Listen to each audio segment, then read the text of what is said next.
Si tu m'as donné ta vie, je te donne la mienne. Dans le froid de la nuit, mon cœur t'appartient. Et quand la tristesse arrive, je sais tu es là, toujours près de moi. Bon mardi, bienvenue à votre émission La Victoire de l'amour. Comme on le fait toutes les semaines, on rejoint quelqu'un qu'on aime beaucoup, notre amie Brigitte, et l'homélie avec l'abbé Éloi Giard.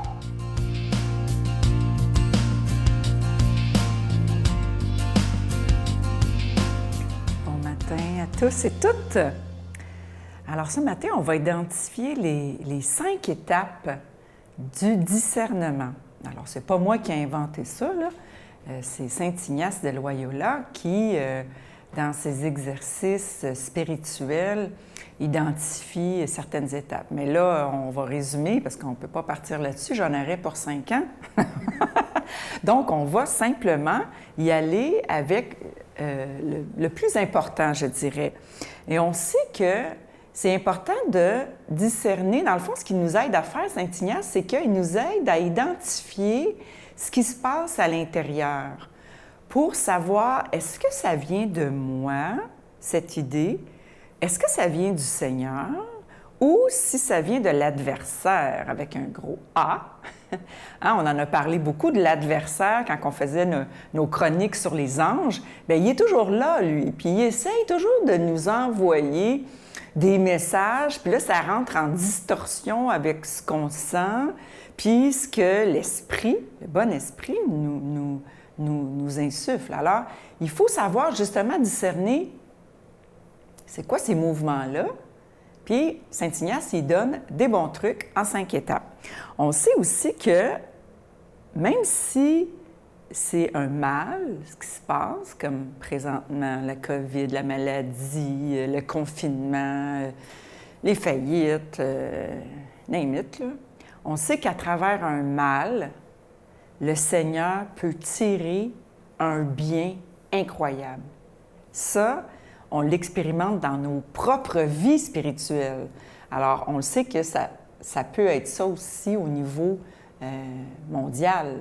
Donc, il ne faut pas perdre de vue cette idée que le Seigneur peut tirer d'un mal un bien.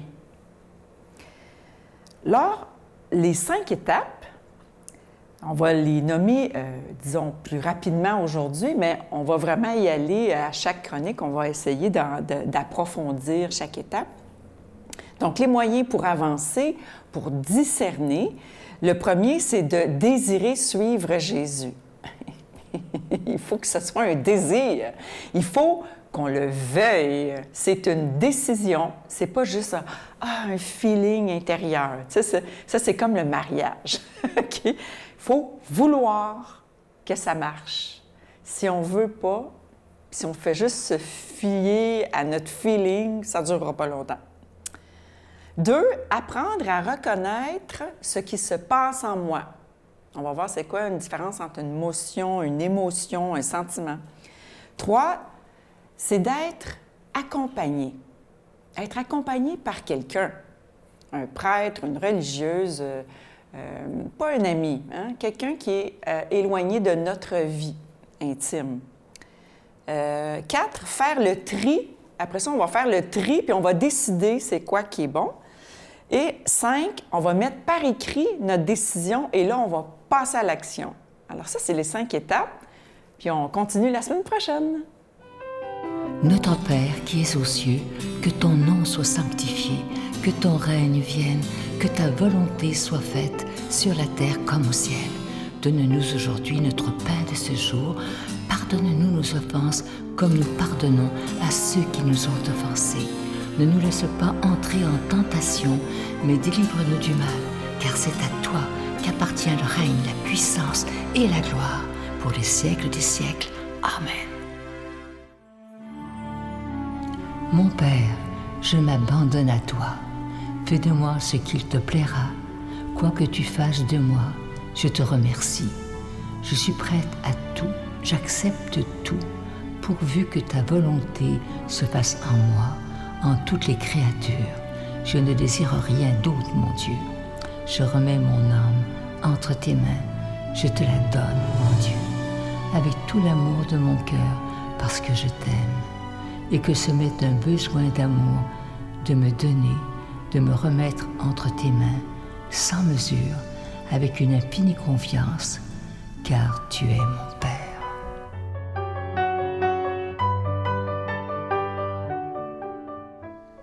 Je suis tellement content de vous parler de ce magnifique cadeau du mois pour le mois de février. Vous savez que le mois de février, c'est le mois de l'amitié, le mois de l'amour. Il s'agit d'une épinglette qui représente le cœur sacré de Jésus. Regardez cette épinglette, elle est d'une grande qualité, fabriquée au Québec par un artisan qui l'a dessinée pour nous. Regardez la belle petite croix, c'est orné d'un diamant synthétique. Et je vous rappelle, bien évidemment, comme toujours, le bijou, il est béni. Et je vous rappelle que vous le recevrez avec un don de 25 $ et si vous en voulez deux, avec un don de 40 $. Je vous donne l'adresse. La Victoire de l'amour, case postale 120, succursale Boucherville à Boucherville, le J4B 6, également par téléphone, par carte de crédit, du lundi au vendredi, de 8h30 à 16h30, dans le 514-523-4433, 523-4433, ou sans frais, le 1-888-811-9291, 1-888-811-9291, et aussi sur notre site Internet. Vous savez que c'est une façon très rapide, sécuritaire et efficace de faire votre don. Et surtout que notre nouveau site Internet, allez le voir, il est facile et vous pouvez revoir toutes les émissions, bien pas toutes, mais de plusieurs années, les émissions du passé, gratuitement, évidemment, à l'heure qui vous convient. Alors, je vous rappelle, c'est le www.lavictoiredelamour.org. Alors, je vous rappelle ce magnifique cadeau du mois, le cœur, c'est en épinglette, évidemment, le cœur sacré de Jésus. C'est orné d'un diamant synthétique et ce bijou, il est déjà béni. Merci de tout cœur d'être des protecteurs de la foi en ces moments plus difficiles qu'on vit présentement. Et grâce à vous, et vous savez que dans la semaine prochaine, ça fera déjà 26 ans que la Victoire de l'amour a été fondée. Alors, merci de tout mon cœur d'être présent et merci de prier pour la Victoire de l'amour.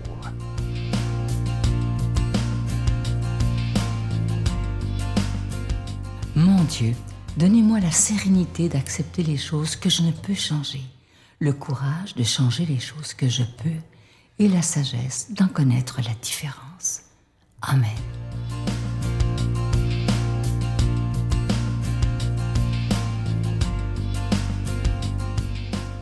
Bonjour mes amis, bon matin, tout heureux d'être avec vous. Hey, nous voilà au 9 février. Je ne sais pas si vous êtes comme moi, le mois de février, c'est le moins long en termes de jours, et moi, je trouve que c'est le plus long de l'année. Ah, l'hiver qui étire. Et c'est vrai que moi, je suis un marcheur, hein, rendu au mois de février, là, le froid là, commence à me rentrer dedans. Mais la parole de Dieu est capable de... La présence et la parole de Dieu est capable de nous attirer ailleurs. Et c'est le cas encore aujourd'hui. On y va, on a plein de choses qui peuvent nous être suggérées par ce texte, selon Marc. Les pharisiens et quelques scribes étaient venus de Jérusalem.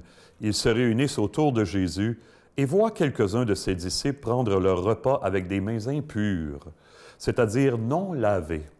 Les pharisiens, en effet, comme tous les Juifs, se lavent toujours soigneusement les mains avant de manger, fidèles à la tradition des anciens. Et au retour du marché, ils ne mangent pas avant de s'être aspergés d'eau et ils sont attachés encore par tradition à beaucoup d'autres pratiques, lavage de coupes, de cruches et de plats. Alors, les pharisiens et les scribes demandent à Jésus, « Pourquoi tes disciples ne suivent-ils pas la tradition des anciens? Ils prennent leur repas sans s'être lavé les mains. » Jésus leur répond, « Isaïe a fait une bonne prophétie sur vous, hypocrites, dans ce passage de l'Écriture. Ce peuple m'honore des lèvres, mais son cœur est loin de moi. Il est inutile le culte qu'ils me rendent. Les doctrines qu'ils enseignent ne sont que des préceptes humains. Vous laissez de côté le commandement de Dieu pour vous attacher à la tradition des hommes. » Il leur disait encore, « Vous rejetez bel et bien le commandement de Dieu pour observer votre tradition.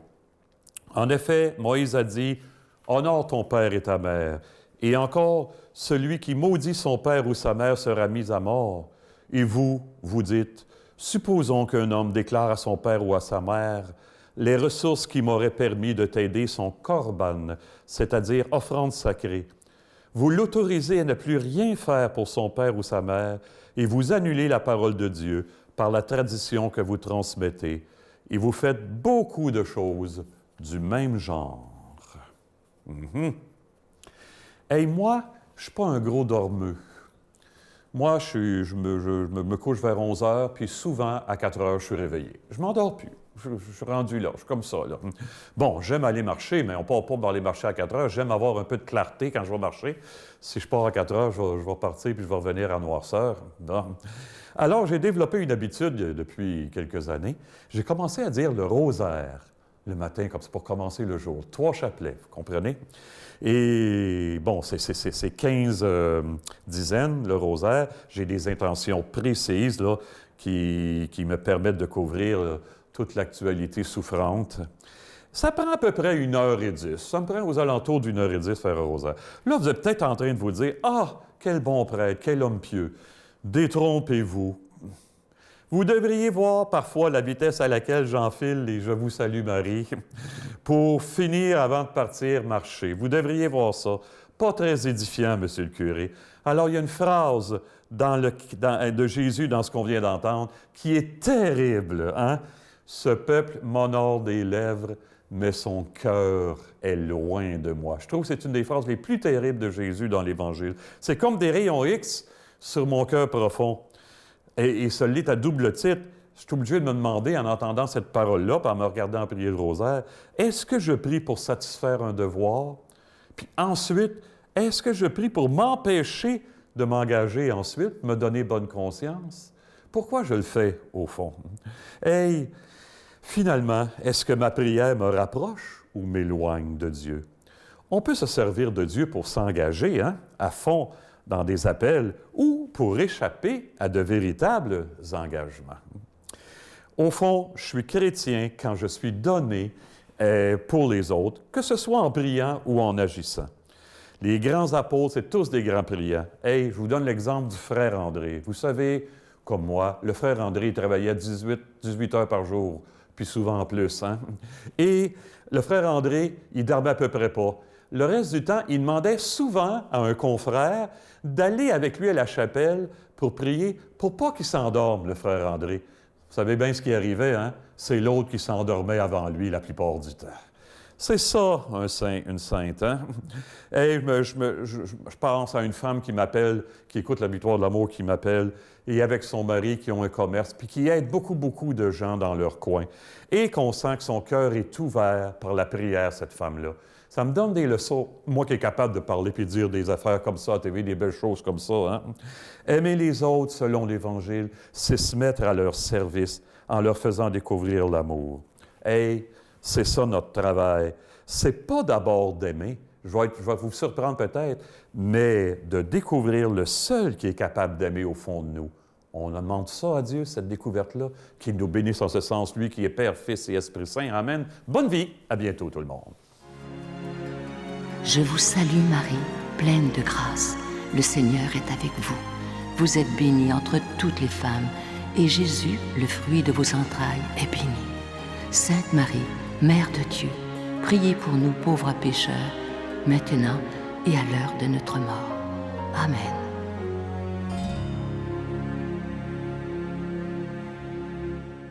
Je vous invite à vous procurer ce magnifique cadeau du mois de février. Vous savez que c'est le mois de l'amour et de l'amitié.